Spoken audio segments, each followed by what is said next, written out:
So we will start with Professor Sassoli with a few remarks on how to teach, why and how to teach IHL as a continuation from the discussion we just had in the previous session.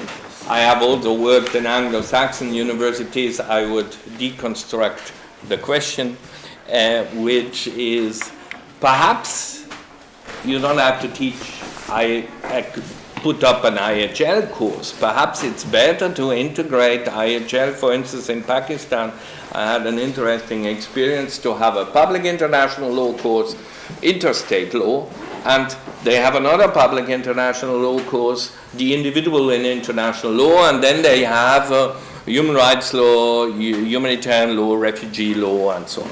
But let's now speak about IHL. Why teach IHL in any form? I think it is also interesting because we are more concerned, we here, not these people, we are more concerned about training lawyers, and I think IHL is not bad in training legal thinking, because there are all these distinctions and there are categories which do not fully correspond to reality, and this is what we have all the time. Think about private law, tort and contract. I mean, it doesn't correspond to reality, or what is a working contract, the untypical work and things like that. And this training to have rules which fall into categories like international armed conflict, non-international armed conflict, what do not fit into the legal categories, but we have to work with the legal categories we have, is nothing specific of IHL. And here I, for instance, think it's better, IHL is better for legal training than human rights law, which is different in the sense you have to study the jurisprudence. It shows and it promotes justice. It is an extreme example of how public international law works. I have the impression that most of my students who are frustrated about the IHL simply did not understand what is international law. Some students will need it in their professional capacities, and I think as citizens it's always useful to have some idea. But how to teach? Well, as you know from the little text which is on the online casebook, and I hope you have read, I think it's important to link theory and practice. Students need both. Which should come first depends very much of the cultural background. In Geneva, they need first theory. In Canada, I always start with practice.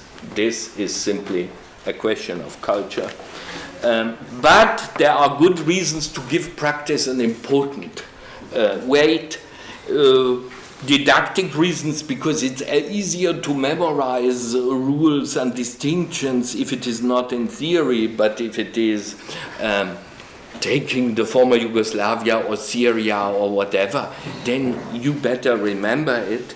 And in international law, obviously, practice is not just application, but also creates international law. I mean, the Tadic case is not so much a case study, but is a defining moment. And also to overcome the misconception that IHL does not work, to show that IHL offers realistic solutions. I think there are a lot of advantages of interactive teaching methods, but students don't like them because they look for security and certainty, and when it gets interactive, then there are different opinions. Case studies are, in my view, very useful, and they can be used in all teaching methods. You can also teach ex cathedra with case studies, so it's not linked to group work or whatever.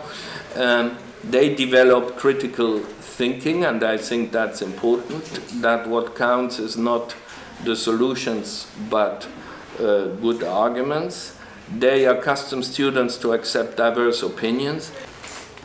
Case studies simulate experience. The problem of students who finish their studies is never, in my experience, that their employer says they don't know enough about the law, but they have no experience. How can you get experience if you don't work first?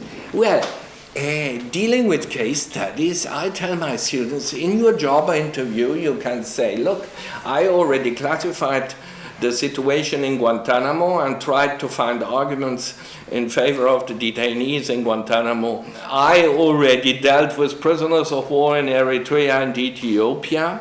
I already dealt with aerial bombardments in Sri Lanka, so I have experience. You can hire me. So, I'm convinced that less substance but dealt with more in depth is preferable, while I know all of us must feel a little guilty, in particular when we see the Etienne looking at us, because obviously from the ICRC point of view it would be important that students get a full picture of IHL. But the problem is no one of us has enough time to deal with everything. Even in my Master in Advanced Studies course, I don't deal with judicial guarantees of prisoners of war. Simply, I don't deal with it. And when I have shorter courses, sometimes I fear I will not be accepted in the paradise of IHL when I didn't speak about the emblem, but one has to choose. And my mitigating circumstance, which I will say at the entry of paradise when they want to refuse me, I say, look, what counts is not how much I said, but how much the students understood. And if we go, but I see I don't have to convince you. I only have to convince the few among us who are not teaching. Because if you teach, you know that simply telling the whole story, very little remains. While if you go in depth about one problem, and one day they become a commander of a prisoner of war camp, well, they know where the rules how to run a prisoner of war camp can be found, so I don't have to tell them how to run a prisoner of war.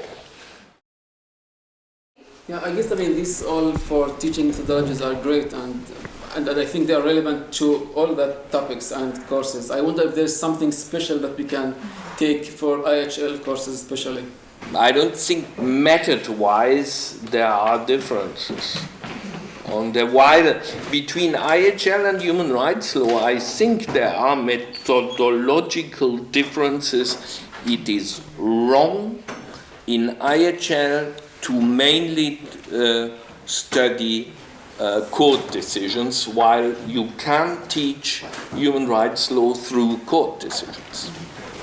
Thank you. And do you want to add a couple of words on whether IHL requires a specific methodology in your opinion? Well, again, I think the case method is particularly appropriate for IHL because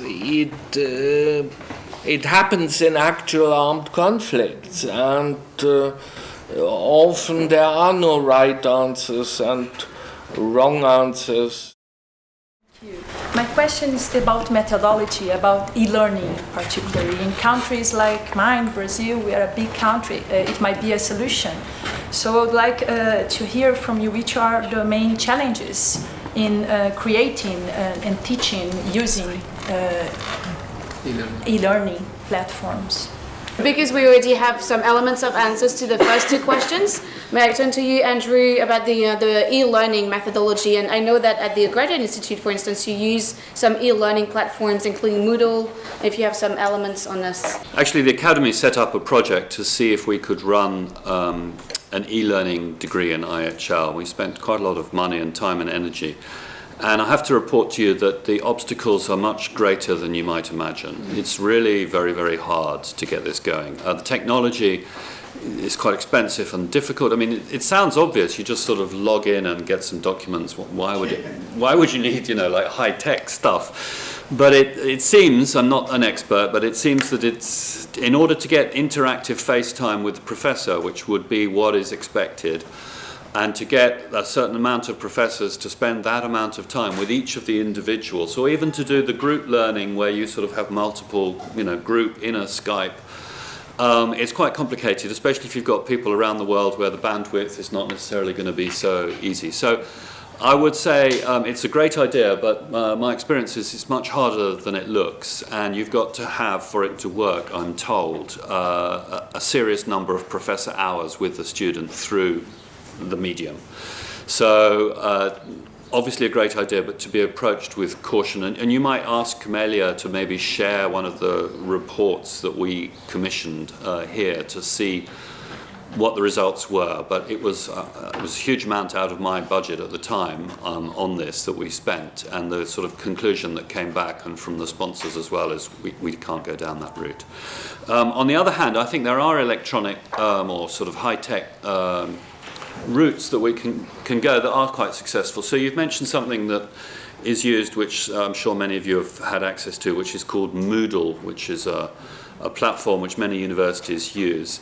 And to answer your question, I have found it helpful, especially, as you suggest, for students who don't want to speak in English in public or need time to formulate their thoughts. So they would write to me or to the assistant through the Moodle, and one would be able to give reactions back. You can even do this in real time as you're teaching. I'm sure some of you have had experience of this. So that you have, not in this room, but in many classrooms, you'd have a sort of a podium, and then you have a big screen sort of in front of you, and you can have messages come in on the screen saying, well, I don't quite understand this point about proportionality. Do you mean this or this? And if you are a particularly good multitasker, you can teach and get back to the question, not necessarily responding to it, but you can sort of monitor the fact that you've lost some students. And as you say, they might be too shy to interrupt you, but you can sort of keep a track as you go, or have an assistant do it. So that is one method. The other method, which I would recommend, and which hasn't been mentioned, which I'm sure many of you have got more experience than I have, is using clickers. Do any of you use clickers? We do. You do, yeah. We do. So within a classroom, you distribute clickers to the students, and they can be sort of various degrees of sophistication, but it's a way of them voting on questions. And it's more sophisticated than maybe having a show of hands, one, because you've got the shyness, and two, you can be more sophisticated. So with regards to, I can't think of a good IHL example, but I remember we set up quite a complicated set of questions about belligerent reprisals, and whether belligerent reprisals against a particular cultural property or civilians outside of a Protocol 1 context ought to be considered legal under international law.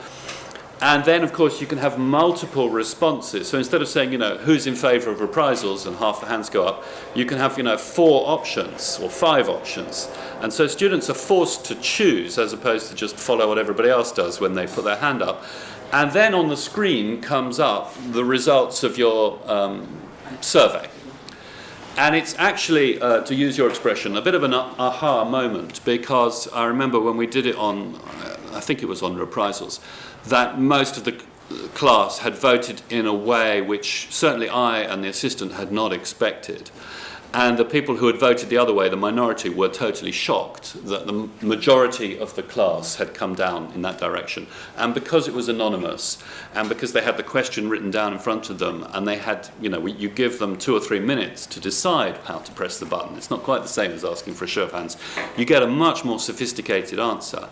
And then you can say to people, why did you vote like that, the way you did? Whereas if somebody's put their hand up, then it's different, because they've chosen one of maybe 5 or 6 options, and they've had to think it through. So I would recommend the clickers. It takes a bit of getting used to, but certainly in the feedback I got from the students, they enjoyed it. And it doesn't have to take a lot of time. It can be like just 5 minutes.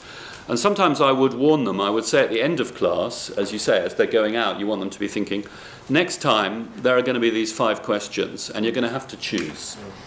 And we're going to click in the first 5 minutes, and then we're going to look at the results. And it actually works rather well. And that, again, especially for people who you're not going to get to participate, but who need a bit of time to look at the answer. On e-learning, just one idea, because I confirm, unfortunately, it needs a lot of manpower, because you cannot simply say, we put that online and then... but I think a lot can be done through e-learning, and at least my feeling is that we all waste a lot of time in things where they don't need a professor. I mean, they don't need a professor to tell them a story or to tell them a theory. This can be done through e-learning, and we can concentrate. And at the University of Geneva, we have such a diploma on human rights, which goes for 1 year, and there are only 2 weeks in Geneva. And there, ideally, but unfortunately the professors don't always comply, there is no lecture at all.